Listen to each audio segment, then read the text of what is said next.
Nancy Drew Mystery Stories, The Secret of the Old Clock by Carolyn Keene, Chapter 2. A Missing Will. The blue convertible sped along the country road. Nancy smiled grimly. I'm afraid I'm exceeding the speed limit, she thought, but I almost wish a trooper would stop me. Then I could tell him what happened to the Turner sisters. Nancy watched the tire marks which the van driven by the thieves had evidently made in the dirt road. But a few miles further on, a feeling of dismay came over her. She had reached the V-shaped intersection of two highways. Both roads were paved, and since no tire impressions could be seen, Nancy did not know which highway the thieves had taken. Oh dear, she sighed. Now what shall I do? Nancy concluded that her wisest move would be to take the road which led to River Heights. There was a state police barracks just a few miles ahead. I'll stop there and report the theft. She kept looking for the van, which she recalled as a charcoal gray. I wish I'd seen the license number or the name of the firm that owns the van, Nancy said to herself ruefully.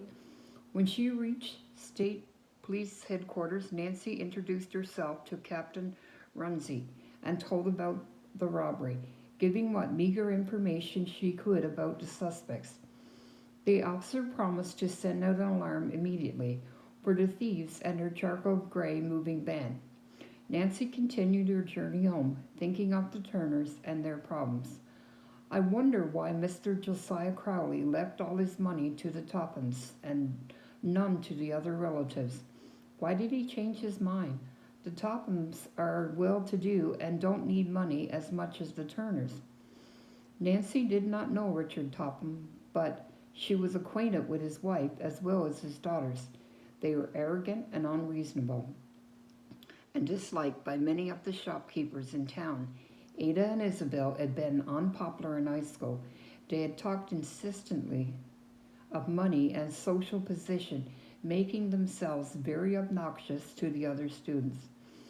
I wonder, Nancy thought, if a way can't be found so the Turners can get a share of the Crowley money. I'll ask Dad. 5 minutes later, Nancy pulled into the double garage and hurried across the lawn to the kitchen door of the Drews' large brick house. The building stood well back from the street and was surrounded by tall, beautiful trees. Hello, Nancy greeted the pleasant, slightly plump woman who opened the door. She was Anna Gruen, housekeeper for the Drews, who had helped rear Nancy since the death of the girl's own mother many years before. Nancy gave her a hug and asked, Dad home? I see his car in the garage. Your father's in the living room and dinner will be ready in a few minutes. Nancy went to say hello to her tall, handsome father, then hurried to wash her hands and comb her hair before the tree who formed the Drew household sat down to dinner. During the meal, Nancy related her adventure of the afternoon. What tricky thieves, Anna Gruen burst out. Oh, I hope the police capture them. They certainly took advantage of those Turner sisters, Mr. Drew commented. Mary and Edna are in financial difficulties, Nancy commented. Isn't it a shame that Josiah Crowley didn't bequeath some of his estate to the Turners and other relatives who need the money? Carson Drew smiled affectionately at his only daughter and said, Yes, it is, Nancy. But unless a will written up later turns up, that's the way it has to be. The Turners think there is another will, Nancy told them. Wouldn't it be wonderful if it can be found? I agree, spoke up Hannah. It's well known in town that Mrs. Topham and her daughters were unkind to Josiah Crowley. Their excuse was that Josiah's eccentricities were extremely trying.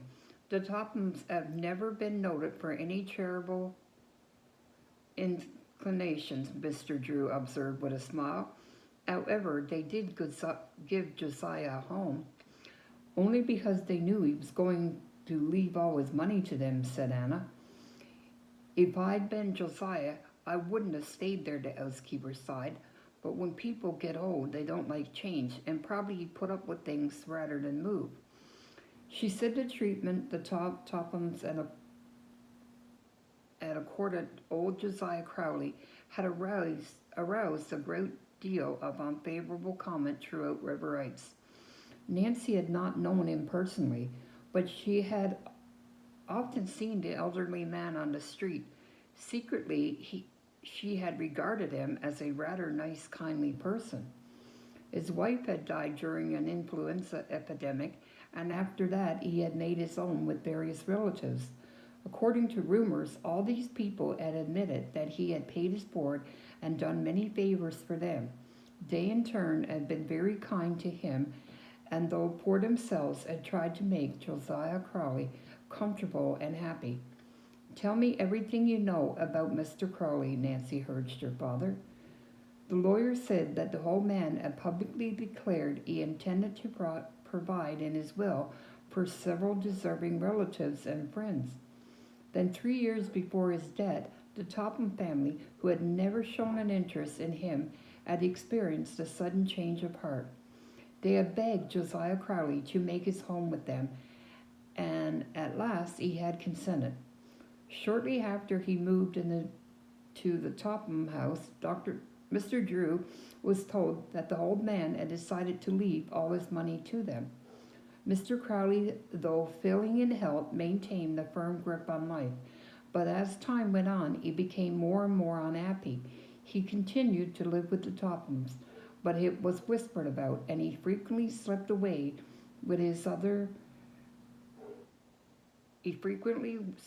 to visit his other relatives and friends, and that he intended to change his will again.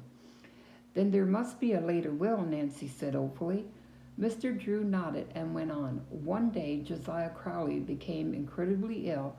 Then just before his death, he attempted to communicate something to a doctor who attended him, but his words, other than will, were unintelligible. After the funeral, only one will came to light, giving the entire fortune to the Tophams. Dad, do you suppose Mr. Crowley was trying to tell the doctor something about another will, which he had put someplace where the Tophams couldn't find it? Nancy asked. Very likely, the lawyer replied. Probably intended to leave his money to relatives who had been kind to him, but fate cheated him out of the opportunity. Do you think anybody has looked for another will? Nancy questioned. I don't know, but I'm sure of this. If another will shows up, Richard Topham will fight it. The estate is a considerable one, I understand, and they aren't the kind of people to share good fortune. Can't the present will be contested? Nancy asked. I hear the other relatives have filed a claim, declaring they were told another will had been made in their favor. But unless it's located, I doubt the matter will go further. But the Tophams don't deserve the fortune, Anna Gruen remarked. And besides, they don't need the money. It doesn't seem fair. It may not be fair, but it's legal, Mr. Drew told her, and I'm afraid nothing can be done about the situation. Poor Judy and her aunts, said Nancy. There are others affected in the same way, her father remarked. For instance, 2 young women who lived on the river road. I don't know their names. I understand they were not related to Mr. Crowley, but were great favorites of his. They are having a struggle and could use some extra money. Nancy lapsed into silence. She felt strongly that a mystery lurked behind the Crowley case. Dad, don't you believe Josiah Crowley made a second will? Nancy questioned suddenly. You sound like a trial lawyer, the way you cross-examine me, Mr. Drew protested, but with evident enjoyment. To tell the truth, Nancy, I don't know what to think, but something did happen which might indicate that Mr. Crowley at least intended to make another will. Please go on, Nancy begged impatiently.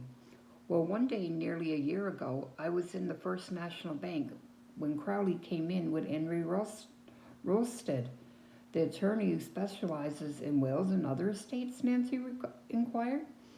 Yes, I had no intention of listening to their conversation, but I couldn't help overhearing a few words that made me think they were discussing a will. Crowley made an appointment to call at Rolstead's office the following day. Oh, cried Nancy excitedly, that looks as though Mr. Crowley had made a new will, doesn't it? But why didn't Mr. Rosted say something about it at the time of Mr. Crowley's death? For one of many reasons, Mr. Drew replied. In the first place, he may never have drawn a new will for Mr. Crowley, and even if he had, the old man might have changed his mind again and torn it up. Before Nancy spoke again, she finished a delicious apple pudding which Hannah had made. Then she looked thoughtfully at her father. Dad, Mr. Rosted is a old friend of yours, isn't he? Yes, an old friend and college classmate. Then won't you please ask him if he ever drew up a will for Mr. Crowley or knows anything that might solve this mystery? That's a rather delicate question, young lady. He may tell me it's none of my business. You know he won't. You're such good friends. He'll understand why you're taking a special interest in this case. Will you do it, please? I know you like to help people who are in trouble, her father said. I suppose I could invite Mr. Rosted to have lunch with me tomorrow. Wonderful, Nancy interrupted eagerly. That would be a splendid opportunity to find out what he knows about a later will. All right, I'll try to arrange a date. How about joining us? Nancy's face lighted up as she said, Oh, thank you, Dad. I'd love to. I hope it can be tomorrow, so we won't have to waste any time trying to find another will. Mr. Drew smiled. We? He said. You mean you might try to find a hidden will if Mr. Crowley wrote one?